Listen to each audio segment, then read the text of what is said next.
حکمت کے ساتھ اللہ تعالیٰ کے راستے کی طرف بلانا اور آسن رنگ میں تبلیغ کرنا اللہ تعالیٰ نے فرض قرار دیا ہے۔ حضور صلی اللہ علیہ وآلہ وسلم نے اس فرض کی ادائیگی بھی خوب ادا فرمائی۔ کفار مکہ کی طرف سے ہر قسم کے لالچوں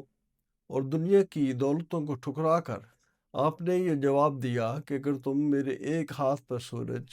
اور دوسرے پر چاند بھی رکھ دو تو پھر بھی میں اپنے اس فرض سے باز نہیں آؤں گا جس کا اللہ تعالیٰ نے مجھے حکم دیا ہے۔ ہماری تبلیغ کی کامیابی کا راز اسی بات میں ہے کہ ہم اللہ تعالیٰ سے خاص تعلق پیدا کریں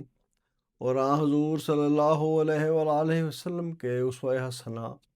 اور آپ کی تعلیمات کے مطابق فریضہ تبلیغ کا حق ادا کریں اور اس دنیا کو ہدایت کی طرف بلاتے ہوئے اللہ تعالیٰ کی توحید اور حضرت صلی اللہ علیہ وسلم کی صداقت کے جھنڈے تلے اکٹھا کریں۔ حضور صلی اللہ علیہ وآلہ وسلم نے فرمایا کہ اللہ کی قسم، اگر تمہارے ذریعہ ایک شخص کو بھی ہدایت مل جائے تو یہ تمہارے لیے سرخ اونٹوں سے بہتر ہے۔